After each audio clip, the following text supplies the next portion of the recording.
relentless travel with the project, you are able to finally deliver a masterpiece. I am very happy. Hopefully, for sir. that. ఇంతకుముందు అన్నట్టు just introduction మాత్రమే. We are going to show so much more in the next 1-2 months, sir. Yes. Okay, but as a hero, you take all the responsibility and onus of all the whole production. You are into every aspect. అంటే responsible గా ఉండి work చేసే hero నువ్వు కాబట్టి నిన్ను అడుగుతున్నాను ఈ మాట నేను. సార్ అడగండి sir. Swayambhu was in fact scheduled to be released in this month. Yes, sir. Right? Yes, sir. But it shifted to April, it seems. అవును sir. Right? Summer 2026. Yes. Yes. ఇప్పుడు దానికి కనిపించిన వినిపించిన the strongest apparent reason is VFX late అయ్యింది for the perfection of VFX అన్నది that is being widely heard. Where is this imbalance is coming? అంటే director point of వ్యూలో స్టోరీని కన్సెప్షను లేకపోతే మేకింగ్లో ప్రాబ్లమా, లేకపోతే నువ్వు కొత్త సీన్స్ యాడ్ అవుతూ రావడం వలన? ఎందుకంటే because many films are being really I can use denigrated on the part of delay. Sir delay. I will answer sir. నేను ఒకటి చెప్తాను సార్. అంటే ఇది మాకున్న ప్రాబ్లం మాత్రమే కాదు, ఇది ప్రతి సినిమాకి అవుతున్న problem. Not just for Telugu ఫిల్మ్సే కాదు, it's happening all across international films కూడా అవుతున్నాయి sir. What is your reason? Sir నా రీజన్ చెప్తాను సార్. ఎందుకంటే నవ్ డేస్ పర్ఫెక్షన్ అనేది ఉంది సార్. ఇప్పుడు మనం ఒక డేట్ పెట్టుకొని కొన్నిసార్లు రీచ్ అవుతాం అనుకుంటాం, కానీ ఒక్క తప్పు అది స్నోబాల్ అయిపోయి ఇప్పుడు ఒక విఎఫ్ఎక్స్ అతను తప్పు అంటే కొంచెం డిలే చేస్తే సౌండ్కి వెళ్తుంది, సౌండ్ నుంచి డిలే అవుతే ఇంకో ప్లేస్కి వెళ్తుంది, ఇలా స్నోబాల్ అవుతుంది sir. And definitely post production అన్నది ఈ మధ్య మధు గారు చెప్తారు ఇంకా డీటెయిల్గా, ఏ ప్రొడ్యూసర్ కానీ ఏ ప్రొడక్షన్ హౌస్ కంట్రోల్లో లేదు సార్. ఎందుకంటే వీ వాంట్ హిట్ ఫిలిం, అంటే దాన్ని చెక్కాలి, దాన్ని బాగుండాలి, అండ్ ఆడియన్స్ కూడా క్షమించేటట్టు లేరు సార్. ఇప్పుడు మీరు కొన్ని సినిమాలు నేను పేరు తీసుకొని కానీ కొన్ని సినిమాల్లో తొందరపడి సీజీ షాట్స్ కానీ ఇది కానీ సరిగ్గా చేసుకోకపోవడం వల్ల ఎంతో నష్టం జరిగింది. అంటే మొదటికే మోసం వస్తుంటారు కదా సార్. సో కొంచెం లేట్గా వచ్చినా పర్ఫెక్ట్గా రావాలన్నదే ఒకటే ఉద్దేశం సార్. సో చెక్ చేసి రీచెక్ చేసుకునే దాంట్లో డెఫినెట్లీ ఉంది సార్ డిలే. మా సినిమాకి సెంధిల్ గారు will be able to answer more, ఎందుకంటే 2000 పైన సిజీ షాట్స్ ఉన్నాయి. ఆయన రోజు ఇప్పటికీ ఆయన వర్క్ చేస్తూనే ఉన్నారు. నిన్న రాత్రి కూడా 2 గంటల వరకు ఆయన 3 వరకు ఉండి he's come back here. So మీరు actually like to answer your question అండి, see there delays in happen in so many ways అండి. అంటే లైక్ ఇక్కడ స్టోరీలో షూట్ చేయడమా, మళ్ళీ స్టోరీలో చేంజ్ చేయడమా, అదంతా like see for an audience it doesn't matter అండి. ఫర్ అన్ ఆడియన్స్ సినిమా బాగుందా లేదా అన్నదే మ్యాటర్. మీరు 10 సార్లు రాశారా, 10 సార్లు షార్ట్ మార్చారా, ఏది చేసినా ఆడియన్స్ సంబంధం లేదు. మీరు అది సంవత్సరంలో తీసారా, 5 సంవత్సరాలు తీసారా, finally result is very important అండి. So we are trying to give you a best possible product. So దానికోసం ఏంటంటే లైక్ ఎడిట్లో కొద్దిగా చేంజెస్ అవ్వచ్చు, లేకుంటే లైక్ విఎఫ్ఎక్స్లో చేంజెస్ అవ్వచ్చు, దాంట్లో సౌండ్ ఎఫెక్ట్స్లో చేంజెస్ అవ్వచ్చు. So which we are trying to be careful అండి, ఒక మంచి ప్రోడక్ట్ ఇవ్వాలని. సో ఏదైనా ముందే వచ్చేయాలి అన్నట్టు కాదండి. We are trying to mistaken about my question. Yes. అంటే your question was that అండి, అంటే not that way. ఇక్కడ ఎందుకంటే బికాజ్ ఆఫ్ లేట్ జరిగిన కొన్ని ఎపిసోడిక్ సిరీస్ జరిగిన వాటిల్లో ప్రొడ్యూసర్ గాట్ టెరిబుల్లీ ఇండెమ్నిఫైడ్, చాలా దారుణంగా దెబ్బతిన్న సందర్భాలు ఇండస్ట్రీ చూసింది ఈ మధ్యనే. సో అందుకని ఆ యాంగిల్లో అడిగాను అన్నమాట. ఠాగూర్ మధుర్ గారు is of course is strong producer, that's separate thing. But ఇక్కడ ఎక్కడ జరిగింది అంటే డిలే అవ్వడానికి లైక్ రీజన్ ఏంటంటే ఓన్లీ ఒక మంచి ప్రోడక్ట్ ఇవ్వాలని ప్రయత్నం మాత్రమే అండి. సో దానికి our producer is supporting us in the best possible way. So మీరు టీజర్ చూసిన తర్వాత you only can judge it like what kind of project we are coming up. So దానికి సో ఏదైనా గొప్ప వర్క్ చేయాలంటే కొద్ది డిలే అవుతుందండి. So like that you should respect, పెద్ద మనసుతో మీరు director sir which language are you comfortable with? Sir English తెలుగులో తెలుగు మాట్లాడతారా? నేర్పించాం సార్, ఆయనకు నేర్పించాం మేము పట్టి 2 మాట్లాడొచ్చు ఉన్నారు కాబట్టి. అది ప్రాబ్లం ఏంటంటే I don't want to grammatical errors వస్తుంది అలాంటి. నో ఇప్పుడు స్వయంభూ అన్నది it is only attributed to the god, ultimate incarnation of external what you call universal soul called god. Correct sir. ఇది ఇక్కడ సినిమా ఇప్పుడు మీరు చూపించిన ట్రీజర్ కి సంబంధించినంత వరకు డైలాగుల్లో స్వయంభూ title is attributed to the protagonist of the story.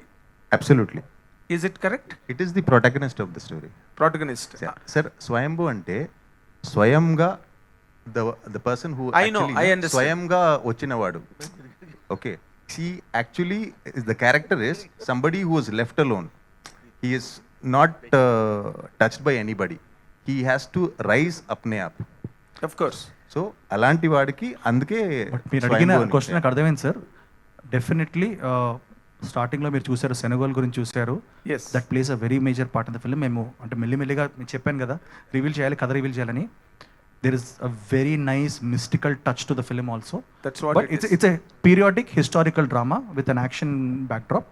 But చిన్న mystical element కూడా ఉంటాయి. నిఖిల్ గారు, Fantastic. All నిఖిల్ the గారు, very best. God bless. Nikhil గారు, Thank you, sir. నిఖిల్ గారు, Sir, sir. ఇక్కడ నిఖిల్ గారు. మూర్తి గారు have you sir? Fine sir, చాలా బాగుంది teaser. Sir your fan following is amazing sir. God bless, God bless. So అంటే ఇక్కడ ఉన్న ఆల్ మీడియా పీపుల్ అందరూ ట్వీట్స్ నేను చదువుతుంటాను, బట్ మీవి కూడా అందరూ following you. Thank you sir, thank you Sir. Sir. Teaser చాలా ఎక్స్ట్రాడినరీగా ఉంది, మీ హార్డ్ వర్క్ అంతా కనిపిస్తుంది. Sir. So but Karthikeya 2, Swayambhu, Sir. India house, sir ఇక దీని బాయ్ నెక్స్ట్ డోర్, స్వామి రారా, Sir. సూర్య వేస సూర్య, ఈ నిఖిల్ని మేము పూర్తిగా మిస్ అయిపోయినట్టేనా? సార్ మధ్యలో 18 పేజెస్ అనే సినిమా వచ్చింది కదా సార్. అవును. అది పాండమిక్ లో చేసిన సినిమా, కార్తికేయ 2 కన్నా ముందు చేసిన సినిమా. అదే but కార్తికేయ 2 అని చెప్పి స్టార్ట్ చేశాను, అందుకని కార్తికేయ 2, స్వయంభూ, ఇండియా హౌస్. సార్ ఈ నెక్స్ట్ కార్తికేయ 3 ఆల్రెడీ మీరు స్టార్ట్ చేయబోతున్నారని తెలుసు. from ఈ ఇయర్ ఎండ్ నుంచి కార్తికేయ 3 కూడా ఉండబోతుంది. కార్తికేయ 3 స్టార్ట్ చేయబోతున్నారు. చందు ఆల్రెడీ ఆ పని మీద ఉన్నారు. Sir. అది ఓకే. అంటే ఇంకా మేము ఒక బాయ్ నెక్స్ట్ డోర్ నిఖిల్ని మిస్ అయిపోయినట్టేనా? సార్ అంటే 100% మీరు చెప్పినట్టు నేను చేస్తాను సార్. బట్ నాకు తెలిసి ఒకవేళ కథ అన్నది అంటే ఇప్పుడు 2 types of movies are really doing well sir. అంటే మనం ట్రెండ్ బట్టి కూడా అండ్ యూనో పీపుల్ టేస్ట్ బట్టి కూడా వెళ్ళాలి. It's costing 295 rupees minimum per ticket. అది you know which is pretty large money అది. సో నాకు తెలిసి అలా ఉన్నప్పుడు people want to have a larger than life experience. మంచి సినిమా చూడాలి, పెద్ద సినిమా చూడాలని ఉంటుంది సార్. లేదంటే చాలామంది ఓటీటీసీ కూడా చూస్తున్నారు సార్. అది వాస్తవం, మనం అందరికీ తెలిసి ఇది మనం ఎక్కువ మాట్లాడుకోం బయట. బట్ అమ్మా కొంచెం జరగండి అమ్మా మీరు, సారీ. సో ఆ మాట్లాడుకోం బట్టినా ఇట్స్ అ ఫ్యాక్ట్ సార్. నేను ఒకవేళ ఒక గై నెక్స్ట్ డోర్ సినిమా చేస్తే అది లిమిటెడ్ థియేట్రికల్ రిలీజ్ ఉంటుంది. బికాజ్ డిస్ట్రిబ్యూటర్స్కి మనం వాళ్ళకు కూడా మనం వి షుడ్ నాట్ ఒక ప్రోడక్ట్ చూపించి ఒక ప్రోడక్ట్ అమ్మకూడదు. So I feel that you know ఒకవేళ ఇట్ ఇస్ లిమిటెడ్ ఆడియన్స్కి ఉంటుంది. ఒక గై నెక్స్ట్ డోర్ ఒక చిన్న సినిమా చేస్తాం అంటే అది ఓటీటీకి కానీ వెబ్కి కానీ అలా చేయడం నాకు ఇష్టం sir. I will definite do it. ఒక వెబ్ సిరీస్ కూడా చేయాలని నాకు ఇంట్రెస్ట్ ఉంది సార్. ఎస్ డైరెక్టర్ గారు, సార్ నమస్తే సార్. ఒక ఆయుధం, ఒక యోధుడు, ఒక సమస్య, ఇంతేనా ఈ స్టోరీ? ఇంకేమైనా ఉంటుందా? లేదు సార్, యాక్చువల్లీ ఇది టూ సింప్లిస్టిక్గా ఉంది సార్ మీరు చెప్పినది సార్. నేను చూసిన మేరకు చెప్తున్నా. ఇలే సార్, టీజర్లో ఒక ఆయుధం చూపించారు, తర్వాత ఒక సమస్య చూపించారు, తర్వాత ఒక యోధుడిని చూపించారు. Correct sir.